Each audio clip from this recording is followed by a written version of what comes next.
तो भाई फाइनली हमारे सेटअप पर आ जाने वाले हैं 2000 अंडे वाली मुर्गियों के चूजे। और आज की इस वीडियो में मैं आपको बताने वाला हूं कि गर्मियों में अपने डे ओल्ड चूजे की किस तरीके से केयर प्लस उनकी अनबॉक्सिंग करनी है। तो चूजों के आने से 3 दिन पहले ही मैंने इस पूरी जगह की अच्छे से सफाई कर दी और इसके बाद मैं करूंगा अब यहाँ पर फ्यूमिगेशन, ताकि लास्ट व्लॉग में जो हमारे चूजे के ऊपर बीमारी आई थी वो इस व्लॉग में ट्रांसफर ना हो सके।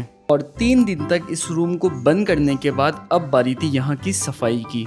और इसके बाद मैंने बिछाना शुरू कर दिया यहाँ पर व्हाइट पेपर। अगर आप हमारी वीडियोस पहले से देख रहे हैं तो आपको पता होगा कि हम व्हाइट पेपर यहाँ पर क्यों बिछाते हैं, तो कमेंट में मुझे इस बात का जरूर जवाब देगा। और फाइनली थोड़ी ही देर के अंदर हमारे चूजे भी आ गए और अब बारी थी इन चूजों को केज में शिफ्ट करने की। और जैसा कि मैं आप लोगों को ऑलरेडी बता चुका हूँ कि आजकल गर्मी बहुत ही ज्यादा है, इसीलिए चूजों को बगैर काउंट किए जल्दी जल्दी इन बॉक्सेस को खाली करना शुरू कर दिया। क्योंकि अगर आपने इस मौसम में चूजों को ज्यादा देर तक बॉक्स में रहने दिया तो हो सकता है उनको डे 1 पर ही हीट स्ट्रेस हो जाए। और इसी वजह से एक दफा हमारा 250 चूजा डे 1 पर ही मर गया था, क्योंकि चूजे को ट्रांसपोर्ट होने में बस थोड़ी सी देर हो गई थी। चूजों की शिफ्टिंग के बाद अब बारी थी इनके लिए पानी रखने की। और इस 20 लीटर पानी के अंदर हम ऐड करेंगे ORS का एक साशे और साथ में लाइजोविट सिरप, क्योंकि ORS बॉडी के इलेक्ट्रोलाइट्स मेंटेन करने में हेल्प करता है। पानी को अच्छे से मिक्स करने के बाद तीनों ड्रिंकर हमने चूजों के पास रख दिए।